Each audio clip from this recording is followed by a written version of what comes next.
This morning, the atmospheric pressure hanging over the Canadian delegation in the French Alps isn't coming from the altitude. It is the weight of a 16-month-old trade war that has finally hit the Canadian domestic economy where it counts. When Mark Carney stepped off that plane in Geneva, he wasn't just arriving for another standard-issue G7 photo opportunity.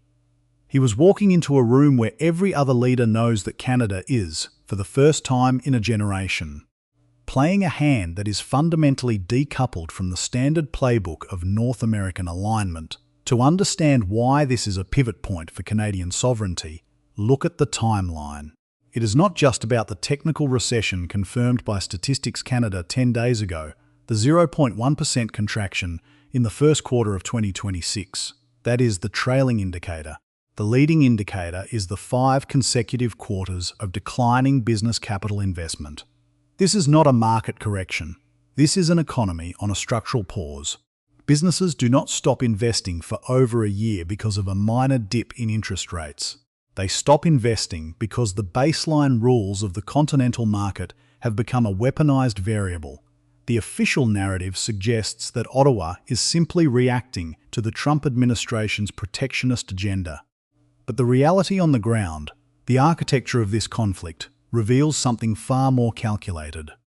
While the rest of the world, from the European Union to Japan and South Korea, treated the initial shock of the 2026 trade offensive as a diplomatic crisis to be managed through quick-fix negotiations, Ottawa chose a different path. Canada and China stand alone as the only two economies that maintained active, retaliatory counter-tariffs against the United States for this duration. This is the hidden cost of the current stance. By refusing to fold on steel, aluminum, and automotive counter-tariffs, Canada has accepted a short-term recessionary hit as the price of maintaining leverage. Most G7 leaders looked at the 25% tariffs on steel and aluminum and sought an early exit, hoping for a reprieve. They didn't get one. They simply solidified their place in a queue that leads nowhere. Carney, by contrast, is arriving in Evian with the leverage of those remaining counter-tariffs still held firmly in place. He is betting that if Canada is to be treated as a junior partner in a continental fortress, it will not be as a submissive one. The strategic logic here is aggressive. Carney has signalled to the US business elite in New York that Canada is prepared to offer deeper integration, a fortress North America, in exchange for stability. This includes hardline commitments to keep Chinese industrial components out of the North American supply chain, satisfying the primary demand of the Trump administration.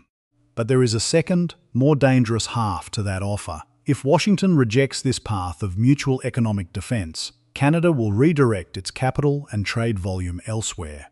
This is the first time in modern Canadian history that a leader has brought the threat of genuine diversification into the G7 chamber. The USMCA review, looming on July 1st, is the crucible for this strategy. The United States has already maneuvered to peel Mexico away from the table, conducting separate, bilateral negotiations that prioritize Mexican compliance over a unified North American front. By doing this, Washington is forcing Ottawa into a reactive posture. The US administration wants tighter rules of origin for automobiles, demanding at least 50% US content, while leaving the existing tariffs on Canadian metal in place. They are demanding a concession while denying the only incentive that would make that concession palatable. This is where the G7 dynamic shifts. The other members are currently calibrating their entire approach around the personality and schedule of a US leader who has already signalled he will not support a formal joint communiqué. They are effectively acting as spectators to their own trade policies. Canada's position, however, is distinct. By keeping the retaliatory measures on the books, Carney is effectively telling the room that there is no business as usual until the tariff environment is reset.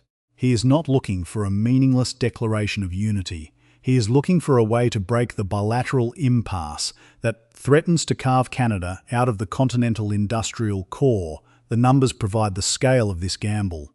Nearly 15.6 billion Canadian dollars in trade volume is currently trapped behind a wall of mutual countermeasures. That is the cost of the trade war. The 18,000 jobs protected in the steel and auto sectors represent the government's internal accounting of why the fight is worth the recessionary dip. These aren't just statistics. They are the evidence of a government attempting to manage a structural deterioration under conditions it did not choose.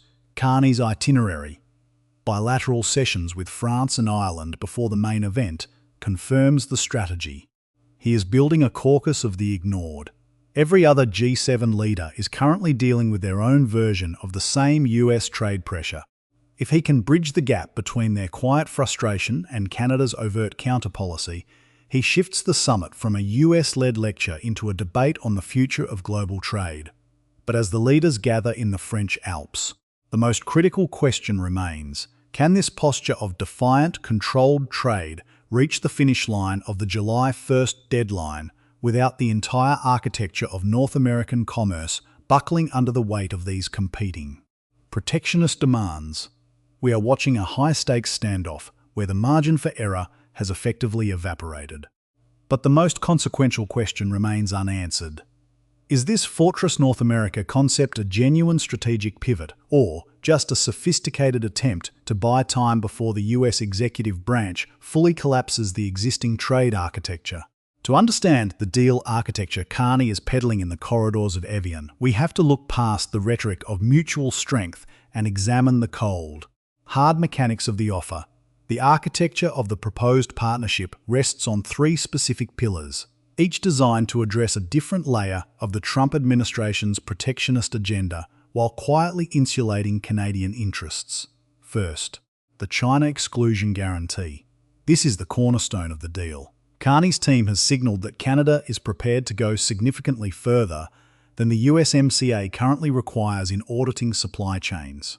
This means implementing rigorous melted and poured requirements for all steel and aluminum entering the North American market, effectively creating a continental perimeter that mirrors US national security standards. By preemptively adopting these rules, Canada is trying to remove the pretext for the 25% Section 232 tariffs.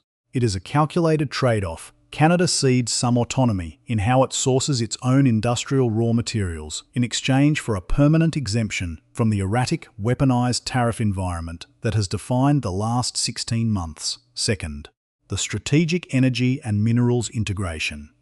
This is where the pitch moves from defensive to offensive. The US is currently obsessed with energy dominance as a means of countering Chinese industrial capacity. Carney is offering Canada not just as a reliable supplier, but as a domestic extension of the US industrial base. This includes fast-tracking infrastructure for critical mineral extraction, nickel, copper and potash, and deepening energy grid integration. By framing these Canadian assets as American-adjacent security interests, Ottawa is attempting to make Canada's economy too essential to the US domestic security mandate to be subjected to further broad-based tariffs. Third, the sector-specific enforcement mechanism. This is the technical heart of the proposal. The existing USMCA dispute settlement processes are slow, bureaucratic, and easily ignored by an executive willing to invoke national security to bypass them. The new proposal from Ottawa pushes for a separate, fast-track binding arbitration process for steel, aluminum, and automotive components. If the US wants to levy tariffs on these goods, this mechanism would mandate an immediate, transparent review of the claim's validity, stripping away the ambiguity that allows the White House to act unilaterally. This is the deal that Carney is holding as he navigates the Evian summit.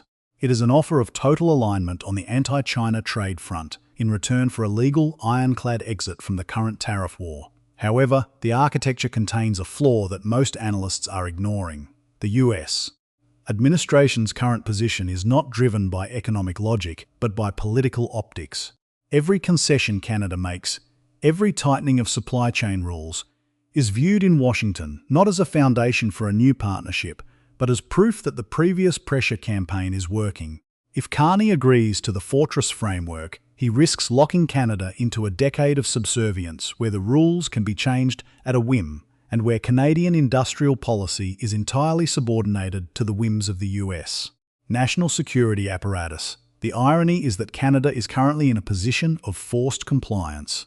With the July 1st deadline for the USMCA review rapidly approaching, and the Canadian economy still reeling from the trade-induced slowdown, Ottawa has less room to manoeuvre than the rhetoric suggests. If Carney fails to sell this fortress model to Trump in the private sessions at Evian, the alternative is a slow, painful slide into the annual review process. Where the agreement faces death by 1,000 cuts, the reality of this summit is that the fortress is not being built to protect Canadian workers. It is being built as a containment wall to keep the US trade war from burning down the entire North American house. But as the discussions in Evian begin, we must ask ourselves, if we successfully integrate ourselves into that fortress, what happens when the architect decides that the only way to save the structure is to remove the foundation? The Evian summit is not merely a diplomatic gathering, it is the final act of a failed experiment in continental synchronization. By refusing to fold in the face of US tariff pressure, Canada has moved beyond the post-war paradigm of reflexive alignment, forcing a transformation from a passive trade partner into a strategically autonomous actor that is willing to trade economic growth for sovereign survival. The broader implications of this shift are profound. For decades, the Canada-US relationship was built on the assumption of frictionless integration, where industrial and security interests were effectively synonymous. That era is definitively over. We are now witnessing the birth of a sovereignty-first trade policy in Ottawa. By building an alternative trade perimeter, deepening ties with Europe, Japan and Australia, while simultaneously hardening our own critical mineral and energy supply chains against US disruption, Canada is actively hedging against the volatility of the American political cycle. This is no longer a temporary adjustment to a bad trade deal. It is the construction of a permanent, diversified economic firewall. In the defence and industrial sectors, this shift is even more visible. The newly launched Defence Industrial Strategy is not just about equipment. It is a declaration of industrial intent. It signals that Canada will no longer permit its primary defence suppliers to be held hostage by unilateral US tariff actions. We are moving toward a model where Canadian procurement prioritises reliable, secure partners who share a common understanding of global stability. A move that fundamentally challenges the US expectation of a captive Canadian market. When you contrast this with the pre-2025 landscape, the change is jarring. Previously, the US approach was to manage global trade through institutions and rule-based frameworks. Today, it is an instrument of executive, unilateral coercion. Canada's recognition of this reality, and its refusal to yield its remaining leverage at the G7, signals to the rest of the world that even the closest allies are now forced to build their own strategic escape hatches. We have effectively decoupled our national interest from the assumption that the US will always lead in our favour. The next critical juncture is not the July 1st USMCA review, as most observers suggest. That date is merely a legal checkpoint in a much larger, more structural decoupling process. The real test will occur in the months following the summit, as Canada moves to operationalise its Fortress North America offer. If Washington continues to treat Canada as a subordinate rather than a partner, we will see a rapid acceleration in Canada's shift toward alternative, non-US industrial and energy markets. We are entering a period where Canadian policy will be defined by its ability to hold a line that the rest of the G7 was too afraid to defend. This is not about the next headline or the next photo op in Evian. It is about the fundamental, irreversible recalibration of Canada's place in the global order. For those who understand that trade is the front line of modern